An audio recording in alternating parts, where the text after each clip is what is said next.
Good day. February 24 is observed and celebrated as the birthday of Sir William Alexander Bustamante. Under normal circumstances, one would not ask for this to be verified. But Sir Alexander Bustamante made up so many tales about himself that it is difficult to state whether he was definitely born on this date. For example, Bustamante said he was adopted by a Spanish admiral, and as a child he got the name Bustamante from him. His first cousin Norman Manley refuted this on many occasions, and actually wrote a letter to the Gleaner stating that in putting that into a formal document published by the Jamaica Information Service in 1962 was carrying a joke too far. On the occasion of the honoring of Bustamante, sometime in February 1968, and he was honored by the House of Representatives, and he had stepped down from the House of Representatives in 1967, and the following year, 1968, he was honored. On that occasion, Norman Manley, as leader of the opposition, spoke about living with his grandfather, Norman Manley's grandfather, in Ariguanabo Vale, St. Catherine, after his father died. Norman Manley mentioned that from time to time, Alexander Clark, the original name of Bustamante, Alexander Clark would visit the house from time to time, and he remembered that he was a good horse breaker and that he could play a good game of dominoes. But Norman Manley was saying this in the presence of Bustamante, and Bustamante did not object. Although the time Norman Manley was talking about, Bustamante would have either been in Spain or traveling the world with his adopted father, if Bustamante's story was to be believed. The truth is that, as Michael Manley wrote in his book, A Voice at the Workplace, Bustamante did not cross the Atlantic before 1950. The story that he was a dietitian at Joint Diseases Hospital in New York has also been refuted by reliable sources, so I am not sure what to believe. This is the researcher's nightmare. George Eaton lamented in his book having the same problem, and George Eaton wrote the book Alexander Bustamante and Modern Jamaica. And George Eaton's book was published while Bustamante was still alive, but Bustamante never objected to anything written. It was right here at St. Michael's Seminary as a seminarian that I first read that book, Alexander Bustamante and Modern Jamaica. And the then rector of the seminary, Father Donald Rees, lent me his copy before I bought my own copy. And as you know, Father Donald Rees is now Archbishop Emeritus.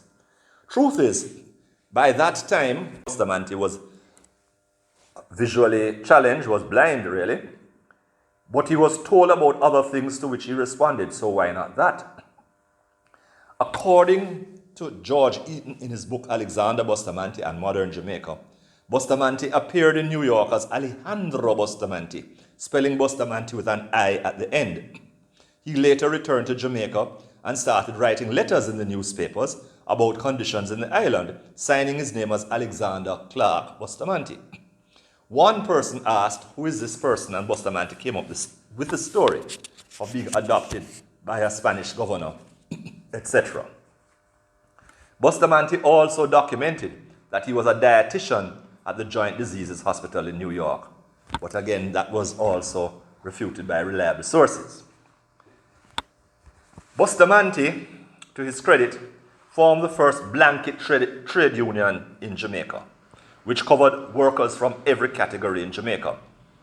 But that was not the start of trade unions, as our first trade union was for longshoremen, and that was established in the year 1919. Bustamante negotiated a raise of pay for workers who were previously just had to take whatever they got. There was no minimum wage until 1975, when Michael Manley, as Prime Minister, piloted the law through Parliament. So in 1938, any raise of pay was welcomed, and Bustamante was the hero of the working class for that fact. Further, during the war, Bustamante was detained at Oak Park Camp. This further strengthened the perception of being a hero among the peasants in 1938. We really have come a long way in Jamaica, because while we have a workforce in Jamaica, we really do not have peasants anymore. The connotation of peasant in Jamaica is somehow is like someone who is now a freed slave who is either employed under slave-like conditions or begs for a living. But in 1938, things were different, which is why there were riots and which is why the modern political party system came about to fight for certain changes. In 1938, the Bustamante Industrial Trade Union was the main trade union affiliate of the People's National Party, which was formed in 1938 to advocate for universal adult suffrage and self-government. At the opening of the People's National Party, the inauguration, on September 18, 1938, Bustamante was actually on the platform when Norman Manley spoke. In 1942, Bustamante announced that he would quit the People's National Party, although many say he never formally resigned. However, in 1943, Bustamante formed the Jamaica Labour Party. There are many, including his first cousin Norman Washington Manley, who either said or implied that Bustamante's leaving the PNP and forming the JLP was a condition of his release from detention by the governor, the colonial governor, to divide the national movement that was fighting for self-government and political independence. While the assertion cannot be clearly proven, it is not totally without foundation. Bustamante said after his release that if he was in the governor's shoes, he would have done the same thing in arresting him. That was a very strange statement indeed. And there is also a certain historicity to such an action. The fact is that the pirate Henry Morgan was released from the Tower of London some 280 years earlier on the condition that he be appointed governor of Jamaica with the distinct purpose of abolishing piracy. And how did Henry Morgan do that? He did that by selling land cheaply to the pirates, and from that day onwards, we have had a problem with dishonesty and crime in Jamaica.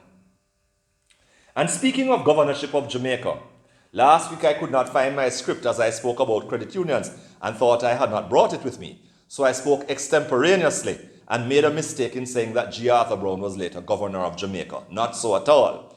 He was later governor of the Bank of Jamaica, not governor of the colony of Jamaica before political independence, or governor general of Jamaica after independence. As it turned out, the script was in an inside pocket of my haversack where I had not looked. But back to Bustamante and his birthday observance on February 24. As leader of the Jamaica Labour Party, his party won the first and second general election under universal adult suffrage. Jamaica did not have a chief minister until 1953, so he was simply the majority leader in the House, but in effect the chief minister. So Bustamante became Jamaica's first official chief minister in 1953. The JLP lost to the PNP in 1955 when Norman Manley became chief minister. In 1958, Jamaica entered into a federation with 9 other British colonies. The PNP aligned itself to the West Indies Federal Labour Party, WIFLP, while the JLP aligned itself to the West Indies Democratic Labour Party, the DLP. While the WIFLP-PNP consortium won the election throughout the region, the DLP-JLP coalition won a majority of seats in Jamaica. Were it a general election, the PNP would have lost and Bustamante would have been back in power in 1958. But the PNP out-organized the JLP by going out into the highways and byways, as well as the streets, lanes, corners, and gullies to ensure that their supporters were on the voters' list. Employed to do this task was the 23-year-old Percival Patterson, who would become Prime Minister of Jamaica 34 years later in 1992. Norman Manley called a snap election in July 1959 and won again. In the words of the Gleaner headline, a smashing comeback victory, and with more seats. It meant that Bustamante would stay as leader of the opposition for a few more years. It also meant that with an amended constitution, Norman Manley became the Premier of Jamaica with much wider executive powers. One of the DLP-JLP MPs, Robert Lightburn, resigned from the federal House to contest the local West St. Thomas seat for the JLP. Although the PNP won the election, Robert Lightburn won his seat for the JLP. This necessitated a by-election. The JLP, which according to 2 sources, George Eaton, the author of Alexander Bustamante and Modern Jamaica, and also Evan Blake, editor of the New Day magazine, did not have any money to contest the by-election, having just lost a general election. So they boycotted the by-election on the grounds that the JLP was against federation. According to the late Clement Affleck, who was at the time the federal MP for Portland, the announcement took them by surprise while they were in Port of Spain, Trinidad, to attend the federal parliament, Port of Spain being the federal capital. They were greatly embarrassed, but only he of the DLP, JLP MPs had the courage to stand up to Bustamante and complain about his action. Clement Affleck told me this when I stayed at his house during a summer school that I was involved in at Hope Bay in Portland in 1970 when I was 16 plus. By this time, Clement Affleck, who had also served in the local House of Representatives for Eastern Portland, having won the by-election after the death of Kenneth Jones, by this time in 1970, Affleck had joined the People's National Party. Anyway, Norman Manley called a referendum in 1961 and the people voted no to federation. So Jamaica formally left the federation, which came formally out of existence on April 30, 1962. Norman Manley then went to England to seek independence for Jamaica as a separate nation. He called an election for April 10, 1962, and the JLP won. Bustamante was once again in power and became Premier of Jamaica on April 24, 1962, until August 6, 1962, when he became the nation's first Prime Minister of independent Jamaica. He stepped down from Parliament in 1967 and was succeeded by Sir Donald Sangster. In 1969, the government, led by Hugh Shearer as Prime Minister, decided to have a Jamaican system of honours. A decision was taken that Paul Bogle, George William Gordon, and Marcus Garvey would be declared national heroes. A further decision was taken that Bustamante and Norman Manley would be made heroes upon their death. But Norman Manley died on September 2, 1969, and immediately the law was changed to allow Bustamante to be a national hero, although he was still alive. My reading of that was that the then JLP government decided that politically it would not be right for the PNP to have a national hero and the JLP not have one, hence the decision. So Bustamante became the first and only living national hero. Bustamante remained leader of the JLP until 1974, and he died in 1977. Bustamante always said he was Roman Catholic, which would be in line with having lived in Spain, which was a Roman Catholic country. But Monsignor Stanley Shearer, who conducted Bustamante's wedding to Gladys Longbridge, and Monsignor Shearer was the brother of the late Hugh Shearer, told me that Bustamante was not baptized a Roman Catholic. Gladys Longbridge became a Roman Catholic before the wedding on September 7, 1962, and since at least one of the couple was Catholic, then the wedding proceeded. And having married Sir William Alexander Bustamante, who changed his name officially by deed poll in 1944, ahead of the general elections that year, Gladys Longbridge immediately became Lady Bustamante. Was Bustamante received into the church at a later date? There is no record of that. Many recall having carried communion to Bustamante, many priests, many ministers of communion, when he was sick. But no one checked it out as to whether he was really a Catholic or not. Have a good day.